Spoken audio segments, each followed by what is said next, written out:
Hey guys, welcome back to my channel. तो आज का जो वीडियो होने वाला है वो पर्टिकुलर एक एमएनसी के बारे में होने वाला है, जेनपैक के बारे में। ठीक है, तो मैं आपको इसके बारे में डिटेल बताऊंगी कि किस तरीके से आप अप्लाई कर सकते हो, आपको क्या क्या पढ़ना है और फिर आगे का प्रोसीजर क्या होता है, ये सब मैं आपको बताना चाहती हूँ। तो ठीक है, तो फर्स्ट अगर आप कभी भी जेनपैक में अप्लाई कर रहे हो तो बहुत जल्दी रिप्लाई आपका आ सकता है naukri.com से। आप naukri.com पे से वहाँ से अप्लाई करोगे तो ज़्यादा बेटर रहेगा, क्योंकि लिंक्डइन से जहाँ तक मैंने एक्सपीरियंस किया है कि मुझे वहाँ से ज़्यादा रिप्लाई नहीं आए हैं। मुझे ज़्यादा रिप्लाई जो आए हैं वो naukri.com से ही आए हैं। तो वहाँ पे मैंने प्रॉपर एक अपनी प्रोफाइल बनाई, जैसे कि मेरी जो प्रोफाइल थी वो अकाउंट्स पेबल के लिए मैंने बनाई थी। तो उसमें मैंने क्या किया था, उनको क्या क्या चाहिए उन चीज़ों के बारे में मैंने पढ़ा, बाकायदा मैंने यूट्यूब से भी पढ़ा, क्योंकि प्रैक्टिकल नॉलेज तो थी बट जो बुक की नॉलेज है वो भी हमें चाहिए होती है उसके अंदर, क्योंकि थ्योरी वगैरह पता होना चाहिए आपको। ठीक है, तो सबसे पहले मैं आपको कुछ बताऊंगी ऐसे टॉपिक्स जिसके बारे में आपको पढ़ना चाहिए। फर्स्ट आपका आता है P2P, सेकंड आपका होता है 3-वे मैचिंग, 4 आपका होता है 3-वे एंड 2-वे मैचिंग दोनों मैंडेटरी है। 4 आपका जो होता है इनवॉइस प्रोसेसिंग और अकाउंट पेबल क्या है, इस टाइप के भी क्वेश्चन आते हैं, और 1-2 न्यूमेरिकल। बाकी जो भी आपके सीवी में ऐड होगा वो सब आपसे पूछेंगे, चाहे वो जीएसटी से रिलेटेड हो, चाहे वो आईटीआर से, चाहे वो टीडीएस से। जैसे सपोज टीडीएस से मेरे से पूछा गया था कि 194J कब कटता है, मतलब इस टाइप के क्वेश्चंस आपके होंगे जो भी आप अपने सीवी में रखोगे। ठीक है, बट बेसिकली अकाउंट पेबल के अकॉर्डिंग वो आपसे P2P प्रोसेस पूछेंगे, 3-वे matching and two way matching, invoice processing और वेंडर सिलेक्ट करते टाइम आपको क्या क्या दिखना चाहिए, मतलब इस टाइप के। मैं आप उस पर बहुत जल्दी एक वीडियो बनाने वाली हूँ जिसके लिए मैंने नोट्स बनाया हुआ है, वो नोट्स मैं आपके साथ शेयर करूँगी। ठीक है, तो सबसे पहले क्या होता है, मेरा इंटरव्यू हुआ, मेरा फर्स्ट राउंड हुआ। फर्स्ट राउंड यानी कि HR राउंड, जिसमें बेसिक चीज़ें उन्होंने पूछी कि आपका करंट CTC क्या है, एक्सपेक्टेड क्या है, इन सब के बारे में पूछा, कहाँ से बैकग्राउंड है आपका, बाकी आपको शिफ्ट कौन सी चाहिए, डे शिफ्ट चाहिए, नाइट शिफ्ट चाहिए।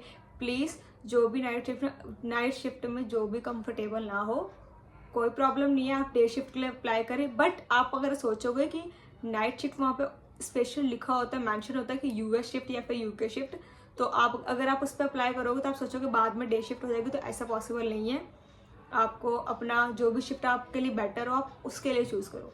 ठीक है, पहला तो ये हो गया। इस तरीके से मेरा HR राउंड हुआ। सेकंड मेरा जो ऑपरेशनल राउंड या फिर टेक्निकल राउंड बोल सकते हैं, उसमें क्या होगा, सामने या तो आपके मैनेजर होंगे या फिर आपका MT हो गया, मैनेजमेंट ट्रेनिंग, कोई भी हो सकता है, वो आपका इंटरव्यू लेते हैं। वो प्रॉपर आपसे क्वेश्चन पूछते हैं कि जो भी आपने किया है उससे रिलेटेड आपके सारे क्वेश्चन पूछेंगे, अगर आपने अच्छा दिया। और सेकेंड चीज़, क्योंकि मैंने इसके इंटरव्यू 1 बार नहीं, 2 बार नहीं, 3-3 बार दिए थे और तीनों बार मैं रिजेक्ट हो गई थी, स्वेर बोल रही हूँ मैं। तो मैंने अपने अंदर इम्प्रूवमेंट क्या करी थी कि जो मेरा बोलने का तरीका है, जो मेरा मतलब एक फ्लॉलेस है, वो मैं कोशिश किया कि मैं अच्छे तरीके से लेकर आऊँ। ठीक है, कि इनको लगे ना कि काफ़ी होती है काफ़ी चीज़ें ऐसी कि हमें रट्टा मारना पड़ता है। ठीक है, तो वो चीज़ होनी चाहिए और कॉन्फिडेंस काफ़ी अच्छा होना चाहिए।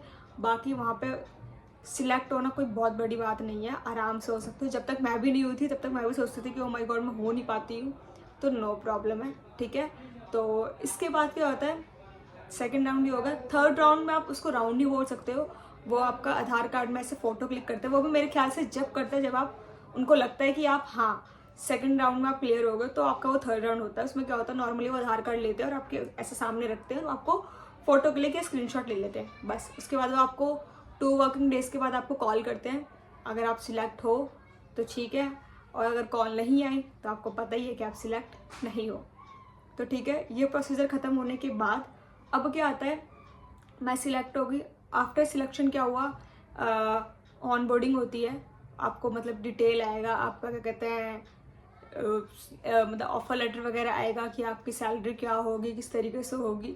तो आपको सबसे पहले इसमें ये देखना है कि आपको जो प्रोसेस मिला है, ठीक है, वो कौन सा मिला है। क्योंकि इसके अंदर क्या होता है, सबसे पहले इनका क्या कहते हैं, प्रोसेस एसोसिएट आता है, फिर डेवलपर आता है, फिर MT आता है, फिर मैनेजर आता है। इस तरीके से इनके प्रोसेस होते हैं और प्रोसेस के हिसाब से ही उनकी सैलरी होती है। ठीक है, तो ज़्यादातर वैसे प्रोसेस एसोसिएट में उनको लेते हैं जिनके पास एक्सपीरियंस ना हो, और एक्सपीरियंस वालों को प्रोसेस डेवलपर में डालते हैं। ठीक है, और बाकी सैलरी वगैरह आप देख सकते हो। मैं आपको एक चीज़ यहाँ पर बोलना चाहूँगी कि अगर आप चाहते हो कि आपकी सैलरी अच्छी खासी मिले तो प्लीज़ एक बार सर्च करके जाना, पूछ लेना कि क्या सैलरी बोलनी है। यहाँ पे वैसे बताया नहीं जा सकता सैलरी क्या है क्या नहीं, बट मैं आपको बोलूँगी कि अच्छा खासा जो भी आप कमा रहे हो उसका 40-50% हाइप करके आपको आराम से मिल सकता है, अगर आपको उस तरीके से आपको रीज़न देना आए या कुछ भी, ठीक है।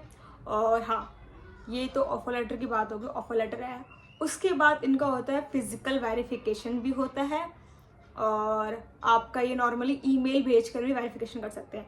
मेरे केस में दोनों चीज़ें हुई थी, फिजिकल वेरिफिकेशन भी हुआ था, वो मेरे बाकायदा ऑफिस में आए थे, उन्होंने मेरे बारे में पूछा भी था कि मतलब कैसे एम्प्लॉय है, किस डेजिग्नेशन पे, सब पूछा गया था, और बाकी ईमेल भी उन्होंने भेजा था। ये तो हमारे वेरिफिकेशन का पार्ट हो जाएगा, ठीक है। इसके बाद क्या होता है, इसके बाद सेकंड चीज़ आती है, जो मेरा एक और वेरिफिकेशन हुआ था वो था ड्रग का, कि मैं ड्रग्स लेती हूँ कि नहीं लेती हूँ। आई डोंट नो, वैसे किसी का होता नहीं है, बट मेरा ये हुआ तो इसलिए मैं आपका शेयर कर रही हूँ। तो ये टेस्ट वगैरह भी लेते हैं, कुछ करने की जरूरत नहीं है, वो आपके लिए खुद ही जो क्लिनिक वगैरह है, जो भी जहाँ भी टेस्ट वगैरह होते हैं वहाँ पे आपके लिए अपॉइंटमेंट खुद ही ले लेते हैं, ठीक है। तो ये सब हो गया। ये इन सब के टाइम मिलाकर 15 दिन आपके लग जाते हैं। अगर आपने कहा कि आपका नोटिस पीरियड 15 डेज है, तो 15 डेज के बाद वो आपसे कॉल करके पूछते हैं कि आप कंफर्टेबल हो ज्वाइन पर, तो ठीक है, अदरवाइज वो 1 महीना भी आपका कर सकते हैं अगर आप बोलोगे तो मैंने तो 15 डेज में ले लिया था। उसके बाद देखो, उनको डॉक्यूमेंट्स में क्या चाहिए, आपका relieving letter, experience letter, salary देना है तो दो, अदरवाइज नो प्रॉब्लम, उतना वो प्रॉब्लम नहीं है, सैलरी स्लिप देनी है कि नहीं देनी है, वो मैटर इतना ज़्यादा मैटर नहीं करता। बाकी आपकी KYC की चीज़ें हो गई, कोई Aadhaar card, PAN card and all, ठीक है। ये सारा आपको क्या करना है, एक TYDY करके वो आपको एक ऐप डाउनलोड करवाएंगे, उसके अंदर आपको सारे डॉक्यूमेंट्स है जो अपलोड करने होते हैं।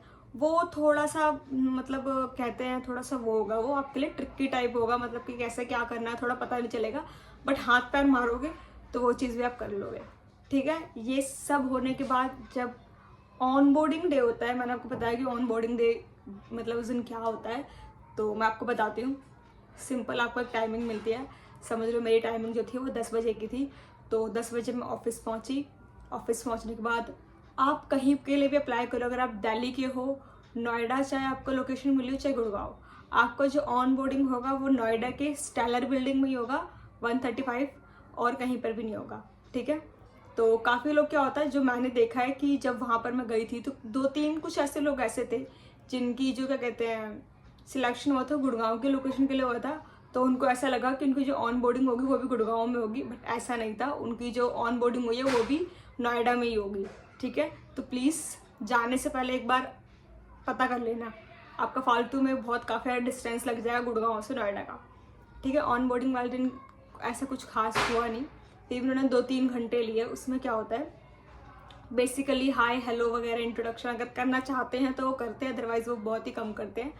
उसके बाद क्या होता है, वो आपको एक लिंक बताते हैं, ठीक है, उसमें आपको अपने डॉक्यूमेंट्स अपलोड करने होते हैं, रीअपलोड करने होते हैं, ठीक है। वहाँ रीअपलोड करने के बाद वहाँ से कुछ लिंक के मतलब रिप्लाई वगैरह आता है, फिर उसमें कुछ अपलोड करना होता है, मतलब आपके जो भी डॉक्यूमेंट्स हो गए ऑन बोर्डिंग वाले दिन, आप प्लीज़ अपने साथ सॉफ्ट कॉपी लेके जाना, ठीक है। सॉफ्ट कॉपी लेकर जाओगे बस, फिर यही सब होगा, फिर आपको बताएंगे, ऑल द बेस्ट करेंगे, बाकी जो भी चीज़ें बताएंगी, हायरिंग टीम है वो आपसे कुछ फीडबैक्स वगैरह मांगेगी, ठीक है। ये 2-3 घंटे में होगा, ठीक है, 2-3 घंटे के बाद। और मैं आपको बोलूँगी आप अपना लंच लेकर जाना, क्योंकि ऐसा मुझे लगता है वहाँ का खाना मुझे अच्छा नहीं लगा, तो आप अपना लंच वगैरह लेकर जाएँ, ठीक है। तो ये होने के बाद क्या होता है, नेक्स्ट प्रोसेस जो हमारा था वो हमारा था लैपटॉप कलेक्शन का, ठीक है। तो जो हमारा जो लैपटॉप कलेक्शन था हमें वहीं पे मिल गया, हम वहाँ गए, हमने अपना लैपटॉप वगैरह हमें मिला, उसके अंदर जो भी ऐप वगैरह चाहिए था वो सब उन्होंने इंस्टॉल करके दिया। और बाई मिस्टेक अगर कुछ ना भी हुआ हो तो कोई प्रॉब्लम नहीं है, जब आप ऑन बोर्डिंग के नेक्स्ट डे जाते हो तो जो भी चीज़ें होती हैं, जो भी उनके ऐप्स होते हैं, वो सब आपके जो भी आपके मैनेजर होगी वो करवा देगी, ठीक है। तो ऑन बोर्डिंग वाले दिन स्पेशली आपको यही होता है कि आपको लैपटॉप कलेक्शन अगर आपको उस दिन करना है तो आप जाके वहाँ पे कर सकते हो, कोई ऐसी प्रॉब्लम नहीं है, ठीक है। तो बेसिकली क्या होता है, वहाँ पे लैपटॉप कलेक्शन ही होता है, ठीक है। उसके बाद नेक्स्ट डे क्या हुआ, हाँ एक चीज़ और मैं आपको बताना चाहती हूँ कि आप जब भी नोएडा 135 स्टेलर बिल्डिंग में जाए तो आप प्लीज़ बोटानिकल गार्डन से ना जाए, क्योंकि आपके लिए बहुत ज़्यादा मतलब रश टाइप हो जाएगा, मतलब बहुत ज़्यादा हैक्टिक हो जाएगा आपके लिए, क्योंकि जो बोटानिकल से जो आपको शटल मिलती है। मैंने काफ़ियों की वीडियो में देखा, लोग बोलते हैं कि बोटानिकल उतर के फिर वहाँ से शटल ले लो। आप अगर कंपनी की शटल लोगे तो वो आपको कंपनी के बाहर छोड़ेगी, लेकिन आप अगर आपकी ज्वाइनिंग नहीं हुई है, आपका फर्स्ट डे है, ऑन बोर्डिंग है, तो प्लीज़ अगर आप लोकल में चढ़ोगे तो वो आपको बहुत ही ज़्यादा मतलब आउट जगह जाके उतारेंगे। फिर वहाँ से आपके लिए ऑफिस आना थोड़ा सा मतलब वो डिस्टेंस जो बहुत बेकार सा है। तो मैं सजेस्ट यही करूँगी कि आप सीधा मेट्रो से ही आएँ, क्योंकि 135 एक्वा लाइन लेकर आप वहाँ उतर के वहाँ से रिक्शा चलता है 10 रुपये का, वो आपको डायरेक्ट ऑफिस के बाहर छोड़ेगा। तो ये सबसे ज़्यादा मुझे ऐसा लगता है पता होना चाहिए आप लोगों को, ठीक है। उसके बाद सेकेंड डे क्या हुआ मेरे साथ, हम गए वहाँ पे, हमारे जो भी टीम है, जिस तरीके से भी काम हो रहा है वो सब पता चला कि मतलब कौन क्या है, कैसे हैं। तो सेकंड डे भी ज़्यादा नहीं, मैं 2-3 घंटे में ही वापस आ गई थी। तो फिलहाल अभी तक के लिए यहीं पे, मैं ज़्यादा लंबी वीडियो नहीं खींचना चाहती। मैं चाहती हूँ कि बस आपको थोड़ा बहुत, आपको जो भी है पता चल जाएगी कैसे क्या होता है, ठीक है। सो आज के लिए इतना ही। Thank you. एंड अगर वीडियो अच्छी लगी हो तो देखने के साथ साथ लाइक भी कर दीजिए। बाय बाय एंड सब्सक्राइब आपकी मर्जी है। बाय।